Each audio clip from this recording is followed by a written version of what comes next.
আসসালামু আলাইকুম ওরহমতুল্লাহি ওবরাকাতুহ। আলহামদুলিল্লাহ, আল্লাহ তাআলার দরবারে অসংখ্য অগণিত শুকরিয়া যে মহান রব্বে করিম রব্বুল কাবা রব্বুল জালালি ওয়াল ইকরাম আপনাকে আমাকে দয়া করে মায়া করে ভালোবেসে মমতা করে স্নেহ করে তার ঘর মসজিদে আসার বসার দিনী আলোচনা করবার শুনবার জুমার নামাজের প্রস্তুতি নেওয়ার তৌফিক দান করলেন। এই জন্য আল্লাহ তাআলার দরবারে শুকরিয়া জানাই আলহামদুলিল্লাহ।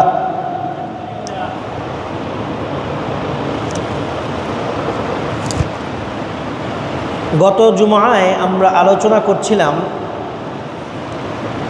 আমরা যে আমল করব কিসের ভিত্তিতে করব, আমাদের আমল কবুল হয় কি না হয় এটা আমরা কিভাবে হিসাব নিকাশ করব। তো আলহামদুলিল্লাহ আমরা একটা সিদ্ধান্তে উপনীত হয়েছি কোরআন এবং সুন্নাহর আলোকে। সেটা হচ্ছে আমাদের কাজ হলো ইবাদত বন্দেগী আল্লাহর হুকুম মোতাবেক করে যাওয়া। কবুল হওয়া না হওয়া সম্পূর্ণ আল্লাহ তাআলার ইখতিয়ার, আল্লাহ তাআলার ইচ্ছা। আমার কাজ হলো খালি আল্লাহর হুকুম পালন করা আর আল্লাহর কাছে আবদার করা, আল্লাহর কাছে কায়মনো বাক্যে দোয়া করা, আল্লাহ আপনি আমার ইবাদতগুলো কবুল করে নেন। এখন এই আল্লাহ যে কে, এই আল্লাহকে তো আমরা এখন পর্যন্ত দেখি নাই। আল্লাহকে আমরা এখন পর্যন্ত দেখিই নেই। আমরা যে কার ইবাদত করি আমরা তাকে এখন পর্যন্ত কি করি নাই, দেখি নাই। আল্লাহকে না দেখে বিশ্বাস করার নামই হলো ঈমান। যেই জিনিস দেখা যায়, ধরা যায়, ছোঁয়া যায়, সেই জিনিস তো দেখাই যায়, সেই জিনিসের উপরে বিশ্বাস না করার তো কোনো কারণই নেই। আমার চোখের সামনে এই যে কলমটা, আমার চোখের সামনে এই যে মাউথগুলো, এটা তো দেখাই যায়, ধরাই যায়। তো এটা বিশ্বাস না করার তো কোনো কি নাই, কারণ নাই। এটা আছে, দেখে শুনে আমি যদি বলি যে এই জিনিসটা আমার সামনে নাই, তাহলে বুঝতে হবে আমার ব্রেনে কি আছে, ডিস্টার্ব আছে। আমি দেখে শুনে চোখের সামনে, এরপরেও বলতেছি কি না আমি দেখি নেই, তাহলে এটা পাগলামি ছাড়া কিছু না। আল্লাহ তাআলা এমন এক সত্তা যাকে না দেখে বিশ্বাস করার নাম হলো ঈমান। এই জন্য আল্লাহ তাআলাকে দেখার চেষ্টা করা আমাদের কাজ না। দুনিয়ার দৃষ্টিতে আল্লাহ তাআলাকে কখনো কি করা যাবে না, দেখা যাবে না। এমনকি নবী রাসূল অলি আব্দুল গাউস কুতুব কারো জন্যই না। পীর মাশায়েখ অলি আব্দুল গাউস কুতুব এমনকি সাহাবা আজমাইন নবী রাসূলগণও আল্লাহকে দেখেন নাই। আপনারা জানেন মুসা কালিমুল্লাহ, ওনার নামকরণ করা হয়েছে আল্লাহর সাথে কথোপকথনকারী, আল্লাহর সাথে কথা বলনেওয়ালা নবী, যিনি আল্লাহর সাথে দুনিয়াতে দাঁড়িয়ে থেকে দুনিয়ার এই জমিনে দাঁড়িয়ে থেকে আল্লাহর সাথে কি করে, সরাসরি কথা বলে। এমন নবীকে মুসা কালিমুল্লাহ। মুসা কালিমুল্লাহ আল্লাহ তাআলাকে বলতেছে, আল্লাহ রব্বি আরিনি আনজুর ইলাইক, আল্লাহ আমার খুব মনটা চায় আমি আপনাকে একটু দেখি, আমি আপনাকে কি করি, একটু দেখি। আমি যে সারা জীবন আপনার হুকুম পালন করলাম, আপনি আছেন বিশ্বাস তো করি, কিন্তু মনটা চায়, আমার মনের একটা আবেগ, আমি আপনাকে একটু দেখি। লম্বা চড়া ঘটনা, সে ঘটনার দিকে যাব না। আল্লাহ রাব্বুল আলামিন বললেন, মুসা তুমি আমাকে তোমার এই দুনিয়ার চক্ষু দ্বারা দেখতে পারবে না। তুমি যখন দুনিয়া থেকে চলে আসবে আখিরাতের জিন্দেগিতে এসে, তারপরে এমন এক চক্ষের পাওয়ার আমি তোমাকে দিব, সেই চোখ দিয়ে তুমি আমাকে কি করতে পারবে, দেখতে পারবে।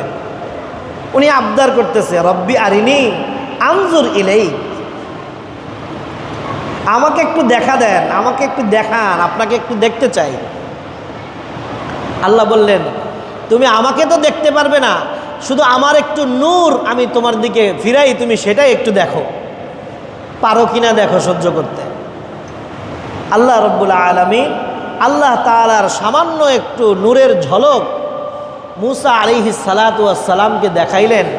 এই নূরের ঝলকানিতেই নবী মুসা আলাইহিস সালাতু ওয়াস সালাম বেহুশ হয়ে কি হয়ে গেলেন, পড়ে গেলেন। এবার নবী মুসা আলাইহিস সালাতু ওয়াস সালাম, নবী মুসা আলাইহিস সালাতু ওয়াস সালাম, কিন্তু আপনারা নামটা মুসা এত সহজ করে উচ্চারণ করতেছি বলে মনে করেন না যে নবী মুসা একজন সাধারণ নবী। মুসা শব্দটা উচ্চারণ করতে সহজ, এই বেটা ছিল একেবারে জবরদস্ত একটা লোক। সে জন্মের পরে ফেরাউনে পর্যন্ত একেবারে শিশুকালে থাপ্পড় দিয়েছে, তার ঘুষিতে মানুষ মারা গিয়েছে, তার ঘুষিতে তার থাপ্পড়ে ফেরেশতার চোখ পড়ে গিয়েছে। মুসা আলাইহিস সালাতু ওয়াস সালামকে জানতেন নবী মনে করলে হবে না। মুসা আলাইহিস সালাতু ওয়াস সালাম একজন জবরদস্ত নবী, জালালি তবিয়তের নবী, অর্থাৎ যাদের রাগ খুব বেশি, এই ধরনের জালালি তবিয়তের নবী ছিলেন হযরত মুসা কালিমুল্লাহ। শক্তি সাহস কোনো দিক থেকে তিনি পৃথিবীর অন্য কোনো মানুষের চেয়ে কম ছিল না। অন্য হাজারটা মানুষের চাইতে নবী মুসা আলাইহিস সালাতু ওয়াস সালামের শরীরে হাজার মানুষের শক্তি এক মুসা আলাইহিস সালাতু ওয়াস সালামের এক বাজুর মধ্যে ছিল। পুরা শরীর তো দূরের কথা, এক বাজুর মধ্যে ছিল। এমন নবী আল্লাহ তাআলার একটু নূরের তাজাল্লি দেখে কি হয়ে গেছেন, বেহুশ হয়ে গেছেন। আল্লাহ তাআলা বলতেছেন লা তুদরিকুহুল আবসার ওয়া হুয়া ইউদরিকুল আবসার। এটা আল্লাহর নিজের ঘোষণা। দুনিয়ার যে চক্ষু আছে, এই চক্ষু আল্লাহকে দেখার কি রাখে না, ক্ষমতা রাখে না, সক্ষমতা রাখে না। আল্লাহ তাআলা বলতেছেন যে দুনিয়ার যে চর্মচক্ষু আছে, এই দুনিয়ার চর্মচক্ষু দ্বারা আল্লাহকে দেখা সম্ভব না। হ্যাঁ, আল্লাহকে দেখার কিছু সূরত আছে, আল্লাহকে দেখার কিছু কি আছে, সূরত আছে। চোখের মনির মধ্যে আপনি আছেন, সব জায়গায় আপনি আছেন, সর্ব জায়গায় আপনি আছেন, সব জায়গায় আমি আপনাকে দেখতে পাই। কবি কি এইখানে আল্লাহকে সরাসরি দেখতে পায় এই কথা বুঝাইছেন, নাকি আল্লাহর কুদরত দেখতে পান এই কথা বুঝাইছেন? এখানে উদ্দেশ্য হলো যে যেখানেই তাকাই, যেদিকেই তাকাই, একমাত্র আপনার কুদরতই দেখতে পাই, আর আপনার কুদরত দেখার মাধ্যমে আপনাকেই স্মরণ হয়। আল্লাহ রাব্বুল আলামিন আমাদের দুনিয়ার যে চর্মচক্ষু দিয়েছেন, এই চক্ষু দিয়ে আল্লাহকে দেখার সক্ষমতা কি করেন নাই, দেন নাই। দুনিয়াতে কেউ যদি দাবি করে যে আমি আল্লাহকে দেখেছি, তাহলে তার কাছে জিজ্ঞাসা করতে হবে আপনি আল্লাহকে কিভাবে দেখেছেন। যদি বলে যে আমি আমার এই নিজ চোখে আমি আল্লাহকে দেখেছি, তাহলে সে কি করলো, শিরক করলো। এটা সরাসরি কিসের গুনাহ হবে, শিরকের গুনাহ হবে। যদি বলে যে না আমি আল্লাহর কুদরত দেখার মাধ্যমে আমি আল্লাহকে দেখেছি বলেছি, তাহলে কি নাই, কোনো সমস্যা নাই। আল্লাহর কুদরত দেখার মধ্যেই আল্লাহকে কি করতে বলছেন, আল্লাহ খোঁজ করতে বলছেন। কেউ যদি বলে যে স্বপ্নে আমি আল্লাহ তাআলাকে দেখেছি, হ্যাঁ স্বপ্নে আল্লাহ তাআলাকে দেখা সম্ভব। কিভাবে? আল্লাহর আকৃতিতে না, আল্লাহ যে কেমন আল্লাহই ভালো জানেন, সেই আকৃতিতে না, যেই আল্লাহ যেইভাবে আছেন ওইভাবে না, আল্লাহ যেইভাবে আছেন সেইভাবেই আল্লাহকে বিশ্বাস করার নামই কি, ঈমান। এখন আল্লাহ যেভাবে আছেন সেভাবেই আমি বিশ্বাস করি, কিন্তু যখন স্বপ্নে আমি দেখলাম যে একটা গাছের মতো দাঁড়ায় আছে, আর আমি স্বপ্নে মনে করলাম এটা একটা আল্লাহ। আমি দেখলাম যুবক একটা লোক দাড়িবিহীন একটা যুবক কি আছে আমার সামনে দাঁড়ায় আছে, তা আমি মনে করলাম এই ব্যক্তি আল্লাহ কিংবা আল্লাহর রসুল। এটা আমাদের কি ভুল ধারণা। আল্লাহর রসুল সাল্লাল্লাহু আলাইহি ওয়াসাল্লামকে বিভিন্নভাবে খুব বেশি পরহেজগার না হলেও, নেককার না হলেও, বদকার হলেও তাকে স্বপ্নে দেখা সম্ভব। আল্লাহ রসুল সাল্লাল্লাহু আলাইহি ওয়াসাল্লাম ওনাকে স্বপ্নে দেখা কি সম্ভব, তবে স্বপ্নের ব্যাখ্যা বুঝে কাজ করতে হবে।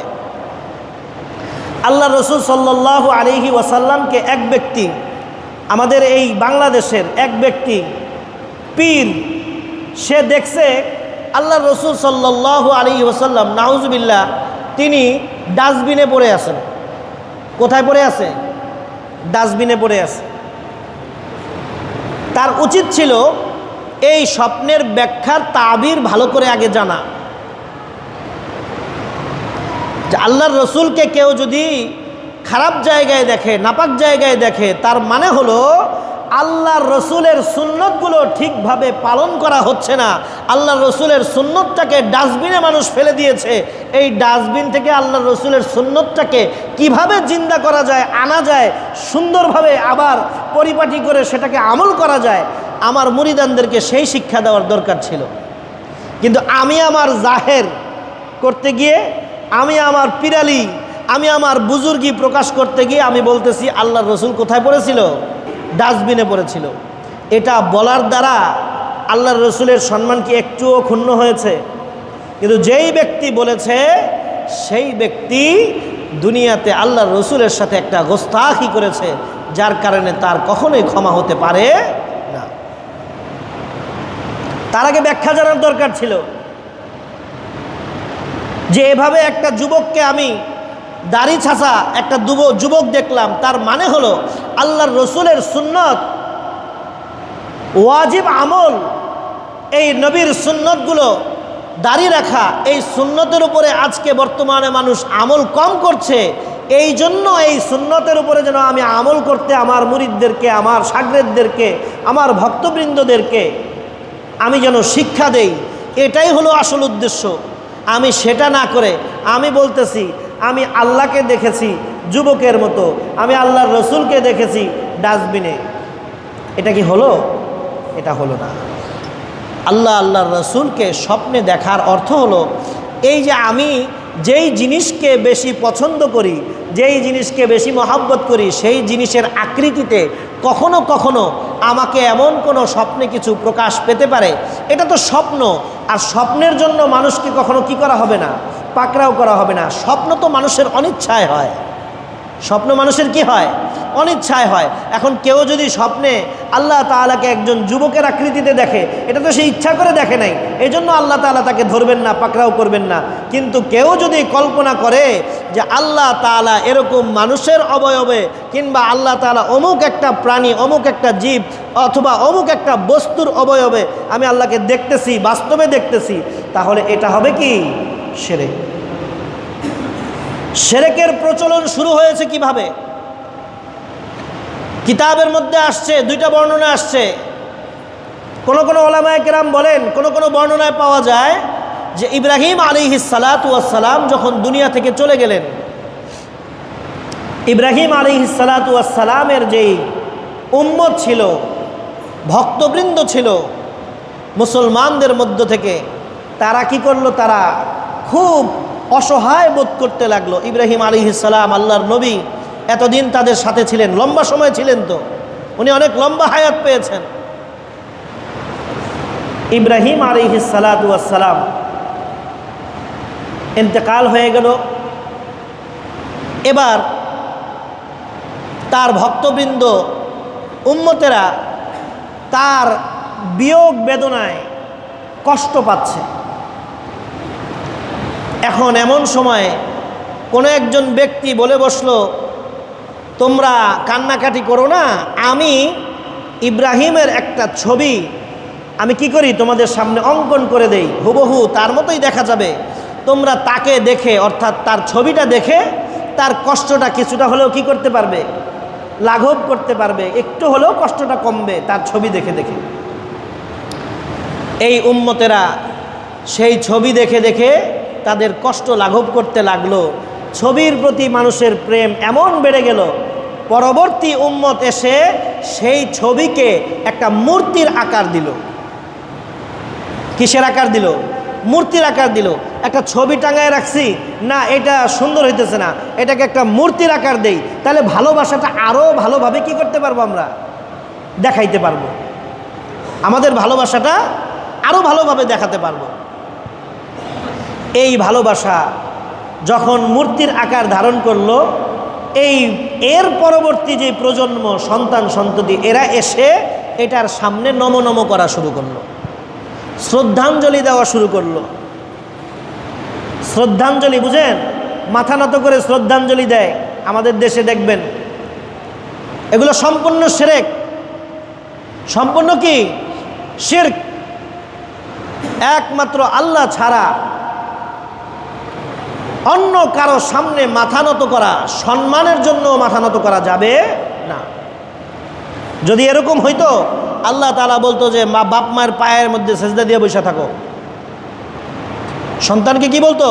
বাপ মার পায়ের মধ্যে সেজদা দিয়ে বসে থাকো।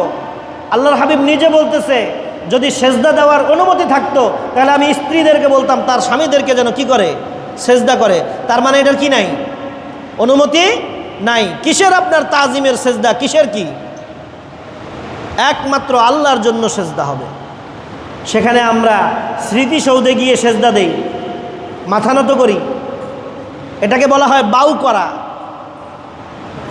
সামান্য একটু মাথা ঝুঁকানো সেজদা না হয়, সম্মানের জন্য এতটুকু পর্যন্ত কি আছে, জায়েজ আছে, যেটা বাউ করা রাজ দরবারে করা হয়।